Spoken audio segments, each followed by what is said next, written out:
sculpture art of post-modern era.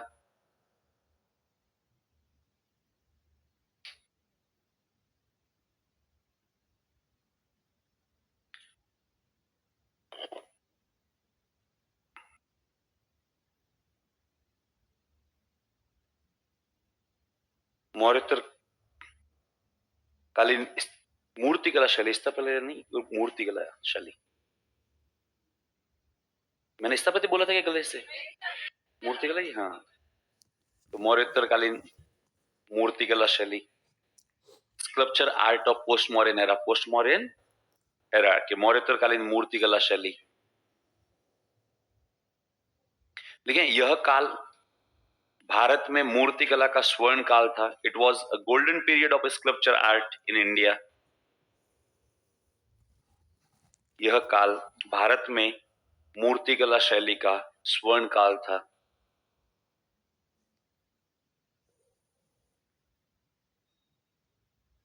It was a golden period of sculpture art in India.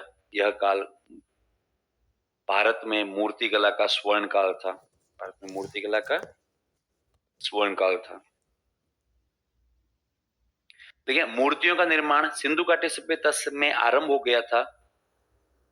Sculpture art of India started in Indus valley civilisation. मूर्तियों का निर्माण सिंधु घाटी सभ्यता से आरंभ हो गया था।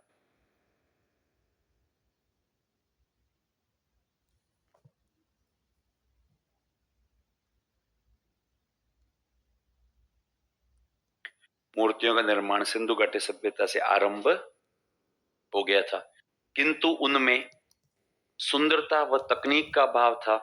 But at that time there was a lack of techniques.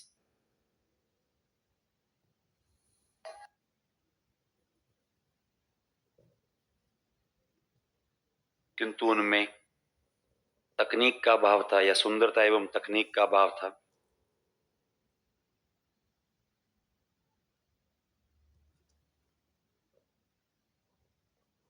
Lack of technique या टेक्नोलॉजी, टेक्निक या का अभाव था।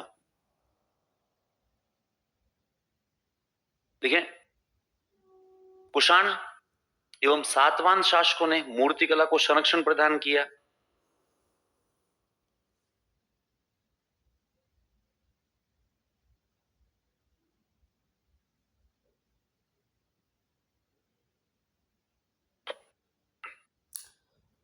Kushan and Satavahan rulers patronized the sculpture art.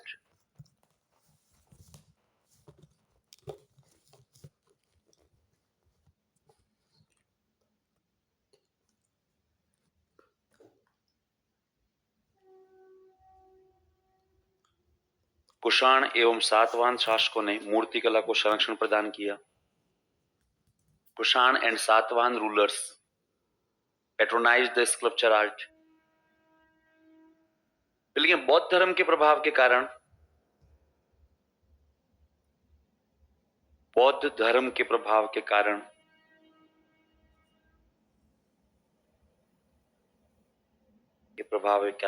Due to influence of Buddhism,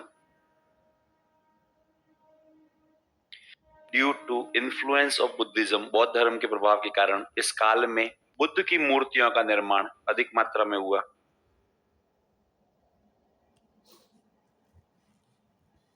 due to influence of Buddhism, ideals of Buddha were made at large scale. बौद्ध धर्म के प्रभाव के कारण इस काल में बुद्ध की मूर्तियों का निर्माण अधिक मात्रा में हुआ।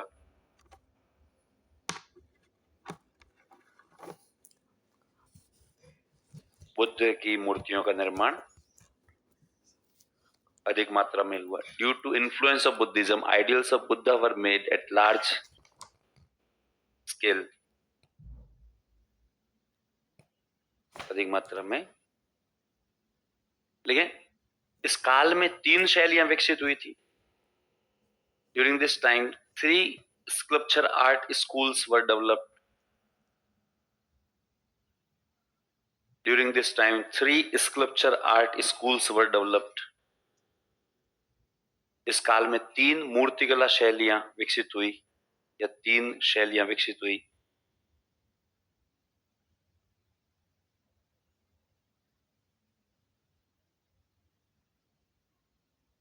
मूर्तिकला शैलियां विकसित हुई।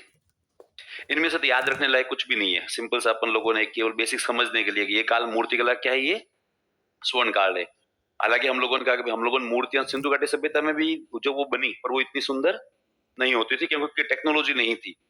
लेकिन उसके बाद में इस समय ये कुषाण और सातवाहन शासकों ने मूर्तिकला को संरक्षण दिया। वैसे टेक्निकली सही तरीके से संरक्षण देने वाले जो है ना बस कुषाण ही थे, सातवाहनों ने थोड़ा बहुत संरक्षण दिया।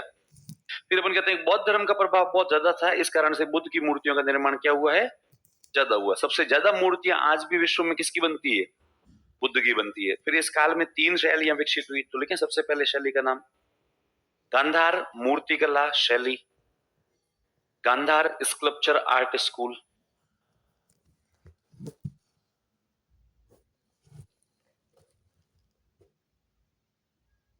गांधार मूर्तिकला शैली,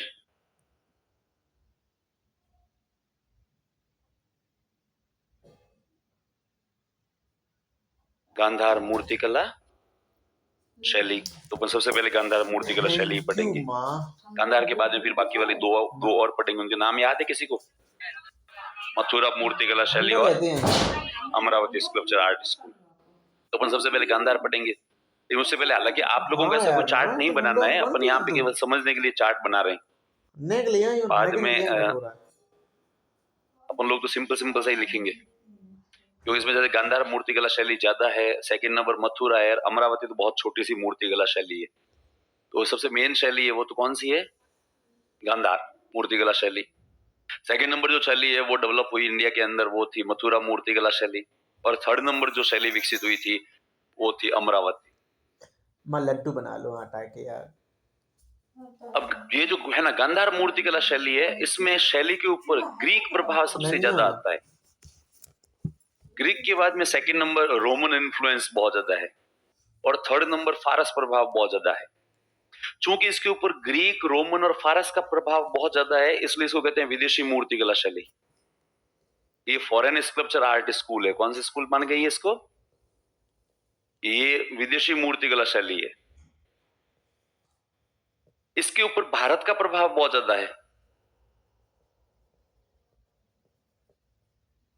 इसमें मूर्तियां बनाई हुई है, उनको देखकर लग रहा है कि ये किसी भारतीय की मूर्ति है, इसलिए इसको स्वदेशी मूर्तिकला शैली कहते हैं।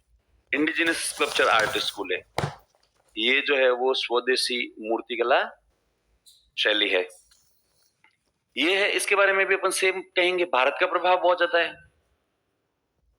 और भारत का प्रभाव होने के कारण से इसको भी क्या कहेंगे अपन, स्वदेशी इंडिजिनस स्कल्पचर आर्ट स्कूल। ये भी एक स्वदेशी मूर्तिकला शैली है। इनको सबको राजकीय संरक्षण प्राप्त था। गांधार, इनको मतलब केवल गांधार शैली को राजकीय संरक्षण प्राप्त था, और राजकीय संरक्षण देने वाला भी पर्टिकुलर एक ही वंश है, और उसका नाम क्या है, कुषाण वंश। इनको अपन ये कहते हैं कि राजकीय संरक्षण प्राप्त तो था, लेकिन फिर भी इसका रियल डेवलपमेंट, वास्तविक विकास एक लोक कला के रूप में हुआ। जो भी अपन पुरानी किताब वगैरह देखने जाएंगे, पुरानी किताबों में साफ साफ लिखा हुआ मिलता है कि इनको राजकीय संरक्षण नहीं था, दोनों को ही है ना, मथुरा को भी और अमरावती को। इन दोनों को राजकीय संरक्षण प्राप्त नहीं था, इसलिए शुद्ध रूप से लोक कला शैली थी। लेकिन अब बाद में किसी ने ये प्रूव कर दिया कि नहीं साहब, राजकीय संरक्षण प्राप्त था। तो साहब कैसे कि 10 आर्टिस्ट है, 10 में से किसी एक आर्टिस्ट को राजा ने कभी कभार थोड़ी सहायता कर दी, तो कहते राजकीय संरक्षण था। तो फिर अपने कहा चलो सब मन रख लेते हैं, अपन भी मान लेते हैं राजकीय संरक्षण था, लेकिन फिर भी वास्तविक विकास कैसे हुआ है, लोक कला के रूप में। वो गांधार मूर्तिकला शैली में है, उसमें जो आर्टिस्ट है उसका एक ही काम है,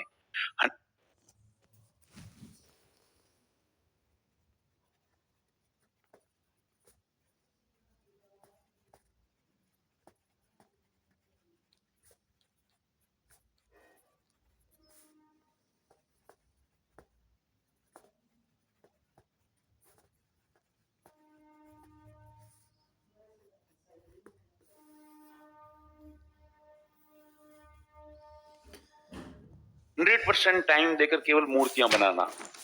लेकिन ये मथुरा और अमरावती है, इसमें 100% टाइम देकर मूर्तियां बनाना मेन काम नहीं है।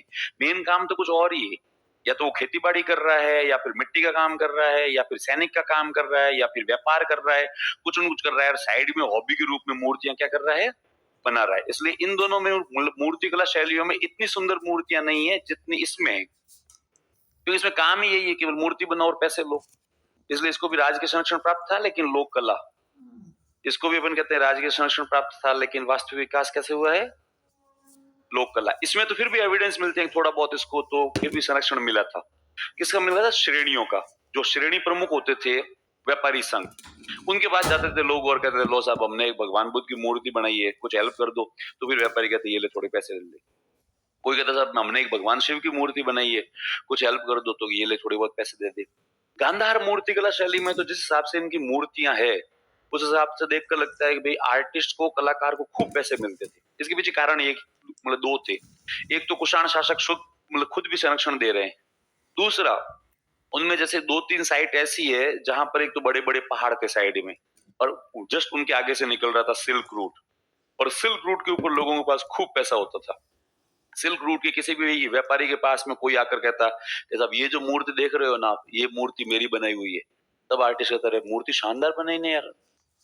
तो कहता साहब मेरा काम ही यही है। तो कहा चल ठीक है, ये ले मेरी तरफ से कुछ पैसे। तो सब उनको पैसे मिल जाया करते थे। तो वो बहुत अच्छे अच्छे उसमें केंद्र डेवलप हुए हैं। अब चूंकि गांधार मूर्ति कला शैली में ग्रीक प्रभाव बहुत ज्यादा है, इसलिए बुद्ध को जो बनाया गया है, अब बुद्ध को वास्तव में किसी ने देखा हुआ तो था नहीं कि बुद्ध कैसे हैं, इसलिए लोग इमेजिन करके अपने हिसाब से ही बनाते हैं। इसलिए बुद्ध को यहाँ पर ग्रीक गॉड अपोलो की तरह बताया गया है। अच्छा, अपोलो कौन सा देवता है? सूर्य देवता है। ठीक है, तो सर इसमें बिल्कुल वो एक्चुअली ग्रीक में जो मूर्तियां अपोलो की मिलती है, वो मूर्तियां यहाँ पर किसकी मिलती है? बुद्ध की मूर्ति। क्योंकि एक तो ये याद रखेंगे अपन कि है ना, सबसे पहले मूर्ति पूजा बुद्ध की आरंभ हुई, उससे पहले किसी की मूर्ति पूजा नहीं होती थी। फिर मूर्ति पूजा जब बुद्ध की मूर्तियां बनी, तो जहां पर जिस आर्टिस्ट ने बनाई उसने वैसे ही बनाई। जापान में जाकर अपन लोग बुद्ध की मूर्ति देखेंगे, अपन यूं आशा करेंगे कि वो भारत के बुद्ध जैसे दिखेंगे, नहीं दिखेंगे। वो वहां पर बिल्कुल जापानीज मोड में दिखते हैं, गोल मटोल से, छोटी सी हाइट है, गाल निकले हुए गुलगुलिये की तरह। क्यों? अब जो जापान का आर्टिस्ट बना रहा है वो तो ऐसा ही बनाएगा कि भाई हाँ, आदमी, एक आइडियल आदमी कैसा होता है, सब ऐसा होता है। क्यों? हर आदमी का आइडियलिज्म अलग होता है। हम लोग भारतीयों को देखते हैं, तो हम भारतीयों को देखकर हम लोग ऐसे ही अनुमान लगाते हैं, हाँ भाई आदमी ऐसा, ये लगभग एवरेज इतनी हाइट रहनी चाहिए, इतना जो वो वजन होना चाहिए। अपन लोग इंडिया को देखते हैं, तब अपन कहते हैं कि फेस रिकॉग्निशन कितनी अच्छी रहती है अपनी। अपन एक दूसरे के चेहरों को जब यूं देखते हैं तो आराम से याद कर पाते हैं। क्यों? क्योंकि हमारे में विभिन्नताएं बहुत ज्यादा है। इतनी ज्यादा है कि अपने को इतनी ज्यादा समस्याएं नहीं रहती। कोरियम जाके देख लो, सारे एक से ही दिखते हैं। सारे क्या है? एक से ही दिखते हैं। यदि आप कोरिया के अंदर, चाइना में फिर भी विभिन्नताएं, कोरिया में सबसे कम है। मुझे पहले ऐसा लगता था, हो सकता है अपन कभी कभार देखते हैं तो अपने को फील होता है, लेकिन फिर मैंने एक दो बार अलग अलग कहीं पर पढ़ा तो कहा कि दुनिया में अधिकांश लोगों को उनके साथ समस्या यही रहती है कि आप कोरिया की कोई फिल्म देख लो तो 2.5 घंटे में समझ भी नहीं आता क्योंकि इसमें हीरो कौन है, विलन कौन है। हाँ, कई बार तो ये भी समस्या आ जाती है, हीरो कौन है, हीरोइन कौन है। यहाँ एक जैसे हेयर स्टाइल एक जैसे ही घूमते रहते हैं इधर से उधर, तो ये बार बार उसको टीवी पे देखते हैं तो मुझे लगता है बहुत ज्यादा समस्या आती है। लैपटॉप पे देखते हैं, मोबाइल में देखते हैं तो कम से कम ये है कि पॉज करके उसको देखें सही। वेब सीरीज भी देखते हैं तो वेब सीरीज में 2-3 एपिसोड तक तो यही समस्या रहती है। 2-3 एपिसोड देखने के बाद फिर समझ में आता है कि हाँ, अब ये हीरो है, ये विलन है। अब उनमें कुछ हीरो तो मेरे साथ हिट इसलिए ही है, एक वो मोटा सा हीरो है, उसका नाम मुझे याद नहीं है, उसको देखते याद हो जाता है हाँ ये हीरो है इसका। अब वो हम उसको वहां के हल्के और वो जो सलमान खान टाइप से बोलते, पर खैर कहने का मतलब उनके चेहरे एक जैसे हैं। ज्यादातर लोगों के चेहरे कैसे हैं? एक जैसे। पर अपने यहाँ पर ऐसा नहीं है, तो इसलिए वो जब बुद्ध की मूर्तियां बनाएंगे तो एक जैसे जैसे से ही बनाएंगे। जापान में अलग बनेगी, चाइना में अलग बनेगी। अब तो अगर चाइना बना ही नहीं रहा है तो इसमें बुद्ध को अपोलो के सम्मान दिखाया गया है। ठीक है, इसमें बुद्ध को सिंपली एक भारतीय साधु की तरह दिखाया गया है। इसमें भी बुद्ध को एक सिंपली भारतीय क्या है? साधु को। ये और ये ऑलमोस्ट सेम है, एक दो फर्क है, बाकी लगभग सेम ही है। इसमें बुद्ध को एक नायक की तरह दिखाया गया है, हीरो की तरह। ठीक है, जिसके घुंघराले अच्छे लंबे से बाल है, बॉडी बिल्डिंग बना रखी है, बलिष्ठ बना रखा है बुद्ध को। बुद्ध की हाइट बहुत ज्यादा जो है वो लंबा बना रखा है उनको। ठीक है, और ज्यादातर मूर्तियां जो है वो खड़ी अवस्था में, स्टैंडिंग फॉर्म में, जिसमें बुद्ध खड़े हैं। इसमें बुद्ध को दुबला पतला दिखाया गया है। इन्होंने कहा कि यार बुद्ध एक साधु है, तो बुद्ध कोई साधु है तो साधु कोई ऐसा बलिष्ठ और ज्यादा वो जो ताकतवर नहीं होता, साधु तपस्या करता है, इसलिए साधु अक्सर दुबले पतले होते हैं। इसमें भी बुद्ध को दुबला पतला दिखाया गया है। चूंकि इसमें अधिकतर मूर्तियां खड़ी अवस्था में है, तो इसमें अधिकतर मूर्तियां पद्मासन अवस्था में है, बैठे हैं। पद्मासन का मतलब क्या होता है? बैठे हैं। इसमें हालांकि ऐसा कुछ है नहीं, लेकिन फिर भी अपन इसमें मान सकते हैं कि इसमें भी बुद्ध की मूर्तियां जो भी थोड़ी बहुत है वो पद्मासन अवस्था में है। इसमें बुद्ध की सबसे ज्यादा मूर्तियां बनी है।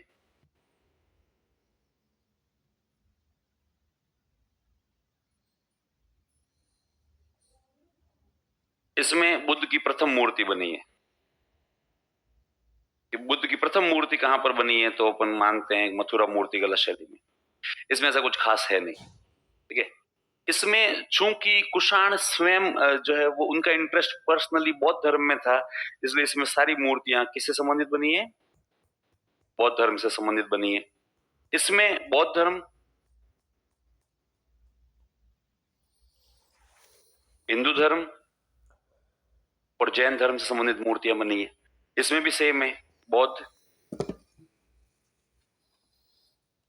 हिंदू और जैन धर्म से संबंधित मूर्तियां बनी है। इसमें चूंकि गांधार मूर्तिकला शैली जहां पर डेवलप हुई थी वहां पर भूरे रंग का स्टोन बहुत ज्यादा होता है, इसलिए इसमें एक ही पत्थर का प्रयोग हुआ है, वो है भूरा। वो कौन सा है? भूरा, ग्रे कलर का है ना सैंडस्टोन। ये जहां पर मथुरा के आसपास वाला क्षेत्र है, यहाँ पर रेड सैंडस्टोन बहुत पाया जाता है, इसलिए यहाँ पर इसका प्रयोग हुआ है लाल बलुआ पत्थर का। इसमें अमरावती वाले इलाके में उन लोगों के पास, अच्छा एक बात बताओ, अमरावती स्तूप किस चीज का बना हुआ है? मार्बल। तो यहाँ पर इन्होंने इसमें भी संगमरमर का ही प्रयोग किया है। इन्होंने कहा कि ये बनाता, तो बस ये मूर्तिकला शैलियां, ये मूर्तिकला क्या है? शैलियां याद हो गई। कि गांधार में ग्रीक, रोमन और फारस प्रभाव क्या है? ज्यादा है, इसलिए उसको कहते हैं विदेशी मूर्तिकला शैली। इधर भारत का प्रभाव बहुत ज्यादा है, इसलिए दोनों को ही अपन कहते हैं स्वदेशी मूर्तिकला शैली। उसमें काम से तुम ये वाला दिखाते हैं, और वो जब ये हुआ यही था कि जब आज से लगभग 23-24 साल पहले, 24-25 साल पहले जब मतलब यहाँ पर आया था सत्ता के अंदर तालिबान, तब तालिबान क्या है कि मतलब एक पागल लोगों का समूह है जी। तो किसी के हाथ में कैमरा लग गया। अब उस समय कैमरा थोड़ा सा यूं अच्छी खासी हुआ करता था, तो उसको लगा यार ये ठीक है ना। उसने क्या किया, कैमरे से रिकॉर्डिंग करना स्टार्ट किया। रिकॉर्डिंग करते करते यहाँ पे पहुंच के हो गए, तो फिर इन्होंने कहा कि अरे यार ये मूर्ति पूजा गलत है, मूर्ति पूजा नहीं होनी चाहिए, तो मूर्तियां तोड़ दो। उसने क्या किया कि कुछ ऐसे रॉकेट लॉन्चर वगैरह से मूर्तियां थोड़ी बहुत तोड़ दी, और जैसे थोड़ी बहुत तोड़ी तो उसकी रिकॉर्डिंग करके किसी दे दिए जो मीडिया वालों को। मीडिया वालों ने इनकी क्या की आलोचना कर दी। मीडिया वालों का गलत है, मीडिया वालों ने तो आलोचना करी जो करी। उसके बाद में कुछ एक दो अच्छे खासे देश थे, उन्होंने भी कहा कि मूर्तियां नहीं तोड़नी चाहिए, कम से कम तुम्हारा पर्सनल व्यक्तिगत फेथ भले कुछ भी हो, पर ऐसे मूर्तियां नहीं तोड़नी चाहिए। ये 2000 प्लस पुरानी मूर्तियां हैं, 2000 साल से ज्यादा की मूर्तियां, और उस समय बनाई थी। ये हमारी विरासत है, इसको तुम लोग धर्म से जोड़ो ही मत, इसको केवल विरासत से जोड़ो। फिर ये क्या हुआ कि यूनेस्को की वर्ल्ड हेरिटेज साइट भी थी, तो फिर यूएन ने इसका विरोध किया। यूएन ने कहा ये क्या तरीका होता है ऐसे मूर्तियां। अब वो जैसे ही विरोध किया, तो अब आप जिसका विरोध कर रहे हो ना, वो कोई समझदार लोग नहीं है, वो पागल लोग है। समझदार लोग शायद तक विरोध को समझ सकता है, पागल नहीं। पागलों के लिए तो अपने वहां पर वही कहावत है कि काला काला गांव मत बाढ़ जे, तो ठीक याद दे रहे हो कि भाई पागल पागल आदमी गांव को आग मत लगाना। तो पागल कहता अरे तूने ठीक याद दिलाया ना, मुझे याद ही नहीं था, मैं तो भूल ही गया था, अब मैं जाऊंगा, अब तो मैं पक्का ही क्या है आग लगाऊंगा। इसको भी यही हुआ।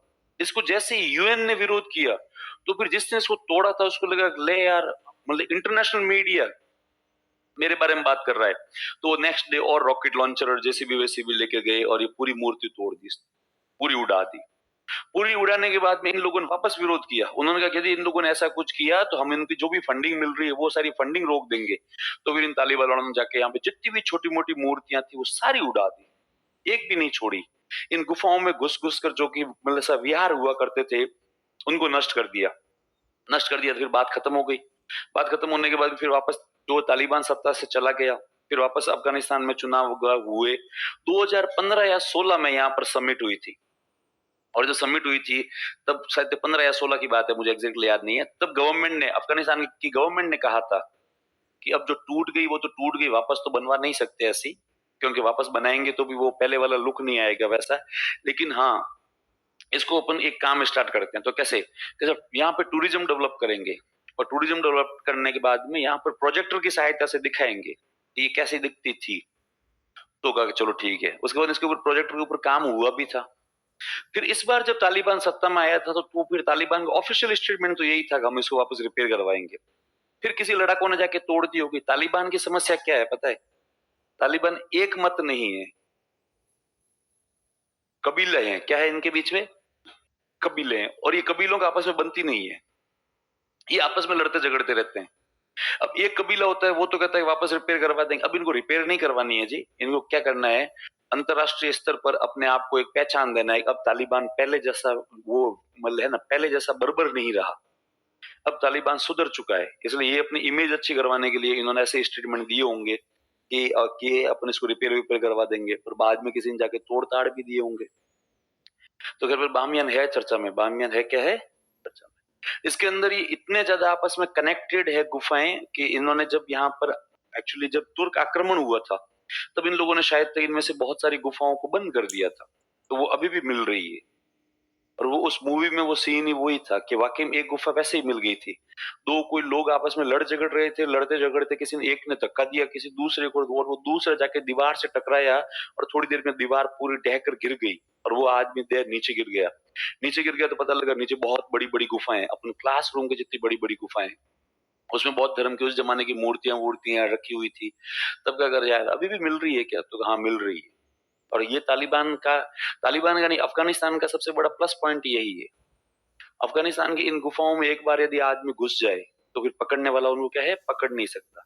इसलिए तो अमेरिका जैसा देश यहाँ पर 20 साल रहकर भी इनको हरा नहीं पाया, क्योंकि मतलब इनकी टोपोग्राफी वैसी है, इसलिए टोपोग्राफी का फायदा है। तो खैर अब ये बामियान वर्तमान में नष्ट है। वर्तमान में क्या है? ये नष्ट है। और इतनी सुंदर मूर्तियां तोड़ दी है। अरे अफसोस कर रहे हो आप लोग। अरे तो नहीं, वाकई में ये ऐसी मूर्तियां कितनी अच्छी लगती है विरासत के रूप में। अरे भारत में भी खूब मूर्तियां तोड़ी है। नहीं ये यदि होती तो टूरिज्म होता ही बौद्ध धर्म का। उसके बाद लिखे मथुरा मूर्ति कला शैली।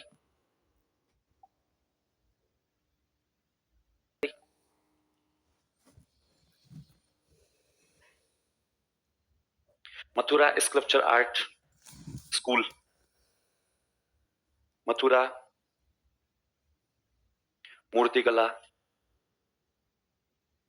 शैली, मथुरा मूर्तिकला शैली।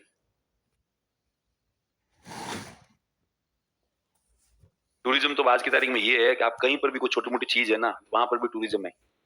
अभी न्यूज पेपर पढ़ रहा था मैं, बार्सिलोना में लोकल लोगों ने विरोध करना स्टार्ट कर दिया टूरिस्ट का है। हाँ उन्होंने कहा हालत खराब कर रखी है हमारी।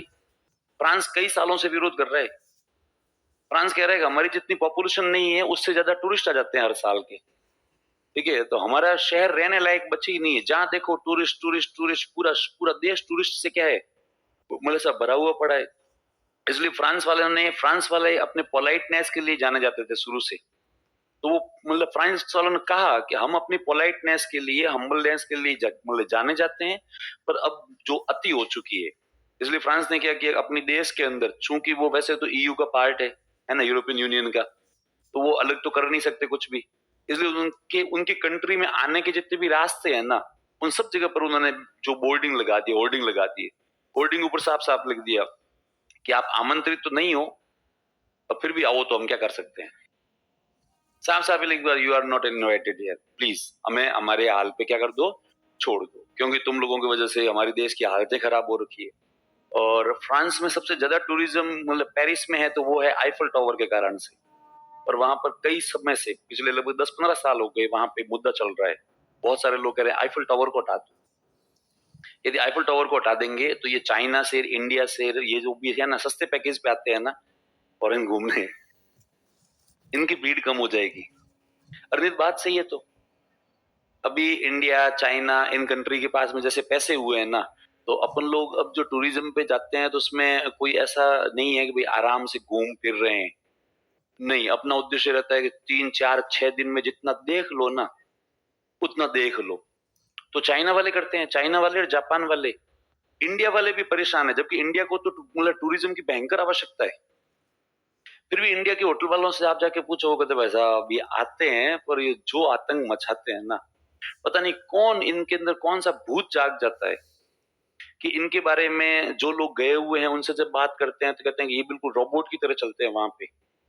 चाइना में, जापान में, जैसे जापान में तो ट्रेन 1 मिनट भी लेट नहीं होती, बिल्कुल 100% डिसिप्लिन रहते हैं। सड़क पे है तो सारे एकदम से मतलब है ना, ट्रेन के गेट खुलेंगे, सारे एक साथ निकलेंगे, फट फट फट जाएंगे, कोई किसी से बात नहीं करता अपनी तरफ। ये तो अपन इंडियन सी बातें करते रहते हैं चलते चलते। नहीं, इंडियन की देखा जाए तो ये आदत वैसे देखा जाए अच्छी है, वैसे देखा जाए तो बुरी भी है। अच्छी इसलिए है क्योंकि इससे थोड़ा हम लोग हंसते बोलते रहते हैं। पूरी इसलिए कि अपन कई बार 2-3 लड़कियां, मतलब है ना, लड़के या लड़कियां जैसे सड़क पे चलते रहते हैं ना, तो तीनों चारों एक लाइन बना के चलेंगे और फिर वो ध्यान नहीं देंगे कि बेचारा पीछे वाला परेशान हो रहा है। पीछे वाले को आपको जो पास करके आगे निकलना है, पर आप तो चलते जा रहे हो अपनी मस्ती में। पीछे वाला लाइक कभी इधर आ रहा है, वो भी इधर आ रहे हैं, कभी वो। पर यूरोप थोड़ा फास्ट है इस मामले। यूरोप कभी किसी से बात नहीं करता सड़क पे।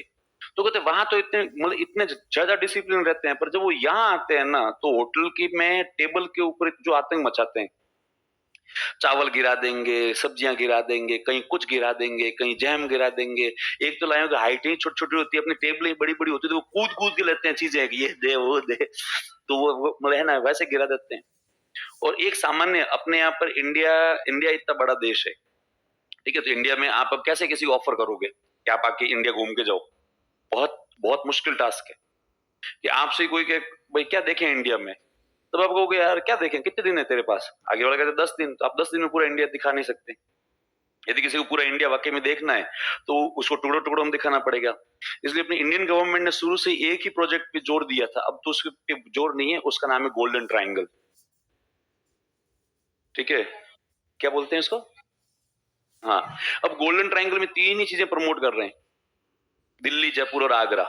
ठीक है, और मतलब इसके लिए हम लोगों ने आइडियल समय माना 6 दिन का। क्या पाओ, पहले दिन दिल्ली में उतरोगे, उसके बाद अपने आपकी जर्नी स्टार्ट होगी, तो एक दिन दिल्ली में रहने का, एक दिन दिल्ली मतलब देख कर आगरा आने का, फिर आगरा विजिट करके जयपुर आने का, फिर एक दिन जयपुर विजिट करके वापस दिल्ली जाने का। 6 दिन में ये पूरा हो जाता है प्रोग्राम। और ये जो चाइना वाले टूरिस्ट आ रहे हैं ना, ये 2.5-2.5 दिन में कर रहे हैं, 3 दिन में कर रहे हैं। 3 दिन तो इनके लिए बहुत ज्यादा है। ये जैसे ही दिल्ली उतरते हैं, दिल्ली उतरते सीधा गाड़ियों में बैठकर सीधा दिल्ली के 2-3 मॉन्यूमेंट, और वो 2-3 मॉन्यूमेंट करके वहां से जब भी फ्री होंगे वहां से रवाना होंगे, जो रात को 11-12 बजे के आसपास आगरा। और आगरा आते ही होटल में बिल्कुल रोबोट की तरह घुस जाते हैं और सो जाते हैं, और सुबह उठते ही सीधा ताजमहल, ताज के बाद आगरा फोर्ट, आगरा फोर्ट के बाद एक आध मॉन्यूमेंट, और वो करने के बाद सीधा यहाँ जयपुर के लिए रवाना। बीच में आता है एक फतेहपुर सीकरी, वो फतेहपुर सीकरी देख के रात को 8, 9, 10 बजे तक, जब उनको ऐसा कोई टाइम वाइम का कुछ है ही नहीं।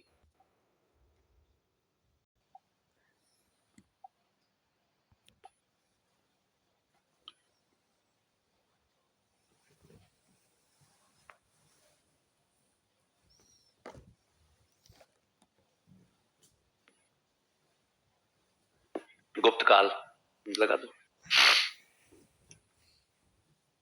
हाँ, 300 से 550। हाँ, 550, 555, कितना भी लिख लो, उसका फिक्स ऐसा साल है नहीं वैसे, बस 319 से है।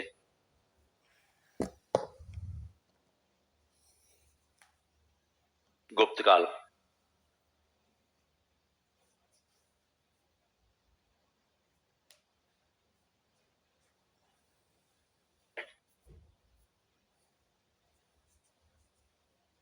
लेकिन पहले शासक का नाम श्रीगुप्त।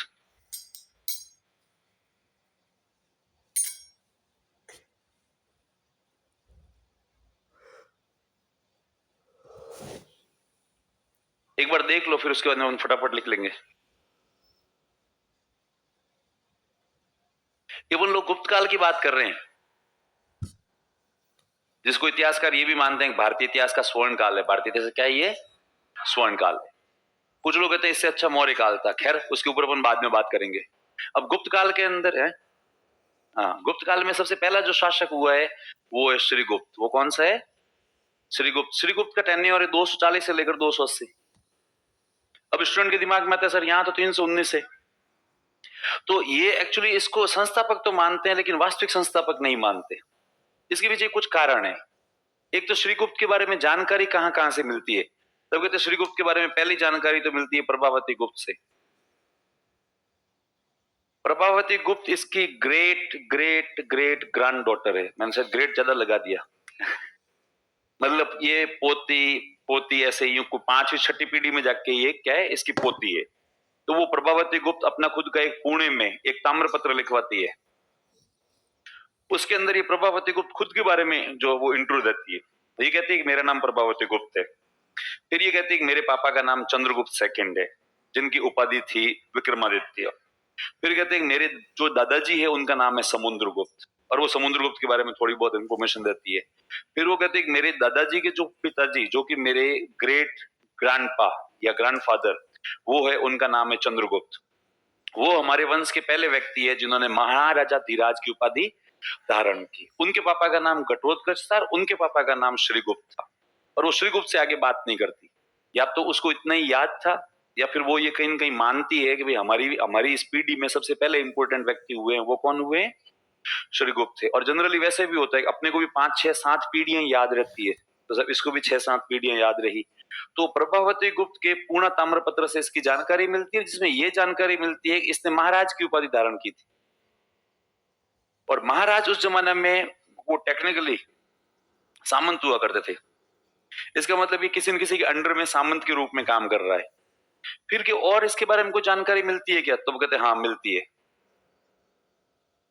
इत्सिंग करके एक बाहर से चाइनीज ट्रेवलर आया था, वो इत्सिंग कहता है कि श्रीगुप्त ने पाटलिपुत्र में एक मंदिर का निर्माण करवाया।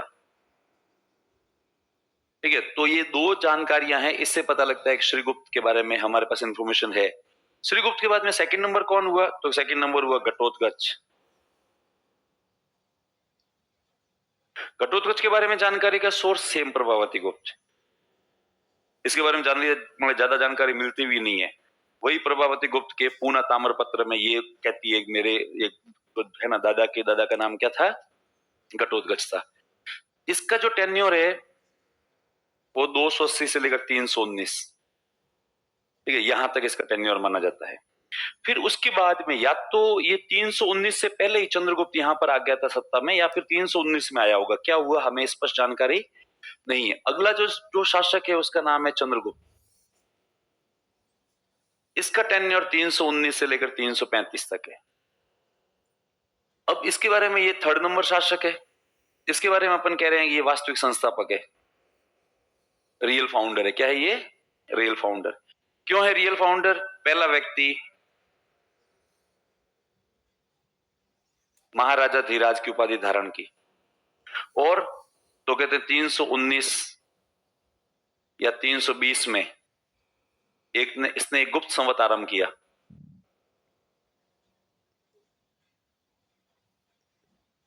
गुप्त संवत क्या किया था इसने, आरंभ किया 319 या 320 एडी में, ये हो गया। फिर इसका सबसे बड़ा लाइफ में अचीवमेंट क्या था, ब्याह किया इसने।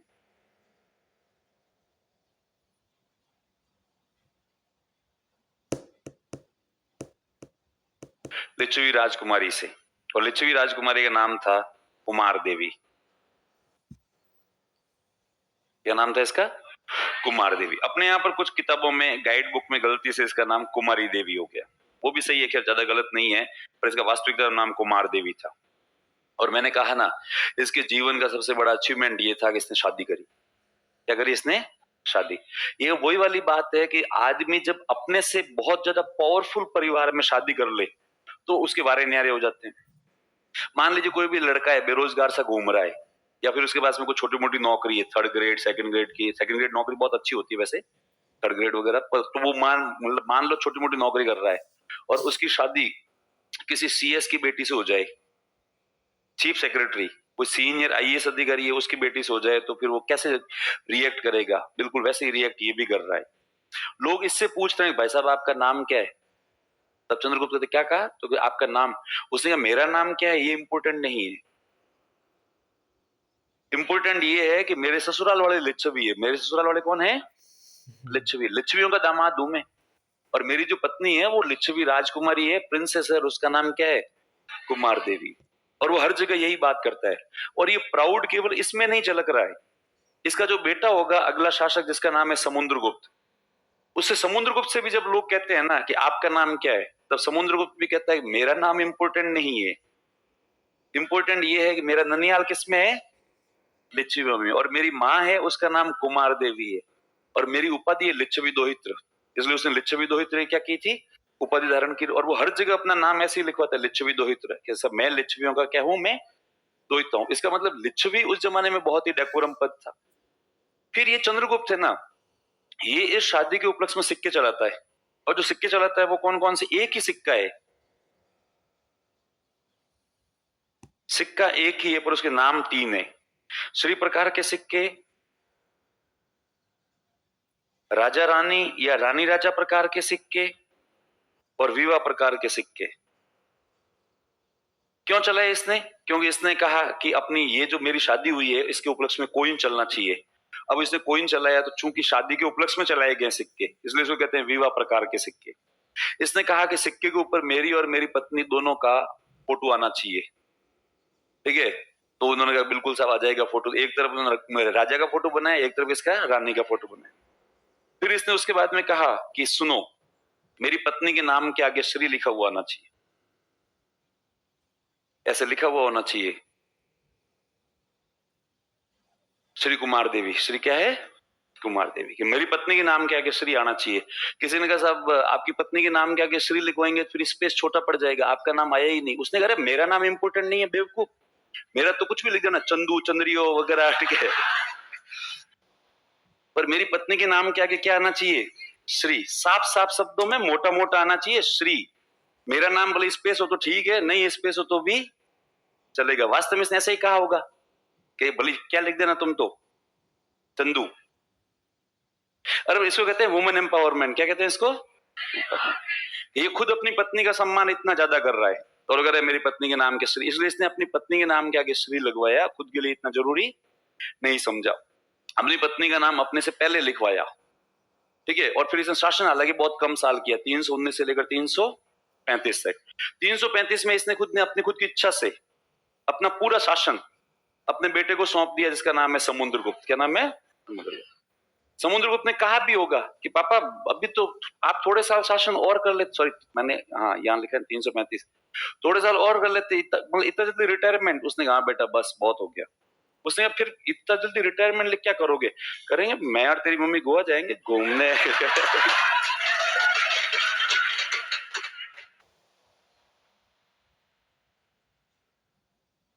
ठीक है, तो ये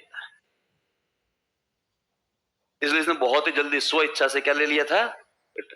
शायद तो चंद्रगुप्त नाम का कारण ही था कि चंद्रगुप्त नाम के व्यक्ति होते थे उनमें शायद वैराग्य क्या है ज्यादा ही आता। चंद्रगुप्त मौर्य ने भी ऐसे कैसे सिंहासन त्याग कर दिया था। उसने भी कहा कि यदि अकाल है, अकाल की वजह से यदि बलि देनी है तो मैं मेरी खुद की बलि दे दूंगा। पर इसने सिंहासन अपने जो वो है ना बेटे को सौंप दिया, और यहाँ से क्या है चला गया था। तो लिखे गुप्त काल में पर्चियां। अच्छा एक तो आपका अभी कुछ पर्चियां हैं, उनको जवाब दे दूं फिर देखते हैं आगे। सर संगम काल, चेर चोल पांडे संगम पढ़ेंगे अपन बाद में। एक बार नॉर्थ इंडिया पढ़ लेते हैं, फिर साउथ जाएंगे तो फिर साउथ में रहेंगे। सर प्रताप के किससे और कभी? सर दक्षिण भारत पर सर्वप्रथम आक्रमण तुर्कों के किस शासक ने किया था? ये जलालुद्दीन खिलजी है ना, अलाउद्दीन खिलजी से पहले। मत्स्य पुराण में कितने सातवान राजाओं को उल्लेख है, इसकी जानकारी साउथ में रहेंगे। सर प्रताप के किससे और कभी? सर दक्षिण भारत पर सर्वप्रथम आक्रमण तुर्कों के किस शासक ने किया था? ये जलालुद्दीन खिलजी है ना, अलाउद्दीन खिलजी से पहले। मत्स्य पुराण में कितने सातवान राजाओं को उल्लेख है, इसकी जानकारी नहीं है, वो आप गूगल पे देख लेना जिन्होंने पर्ची भेजी। एग्जैक्टली कितने शासक है उसमें नॉर्थ कोरिया वाला देख लिया था।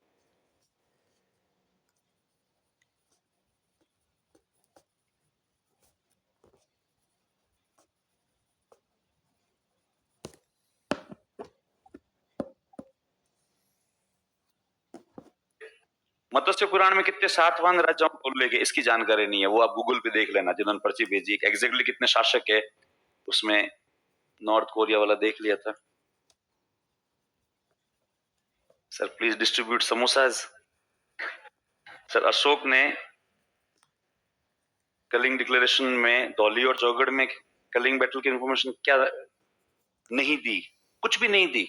पृथक कलिंग प्रज्ञापन में वो कुछ भी नहीं कहता कलिंग युद्ध के बारे में, बस इतना ही कहता है कि समस्त प्रजा मेरी संतान के समान है। तो फिर लिखें, ये नाम याद हो गए है ना, श्रीगुप्त, प्रभावती गुप्त, पूना ताम्रपत्र, महाराज की उपाधि, चाइनीज ट्रेडर है उसका नाम इत सिंह। मंदिर का निर्माण करवाया कहां पर, पाटलिपुत्र में। घटोत्कच के बारे में जानकारी कौन देता है, प्रभावती गुप्त। अच्छा, इस वंश का पहला व्यक्ति जिसने महाराजा धीराज की उपाधि धारण की, चंद्रगुप्त है ना। और अच्छा, वास्तविक संस्थापक, इसने गुप्त संवत आरंभ किया 319 से 320 में। लिच्छवी राजकुमारी से विवाह किया जिसका नाम क्या है, कुमार देवी। इसके उपलक्ष्य में उसने सिक्के चलाए जिनके नाम 3 है।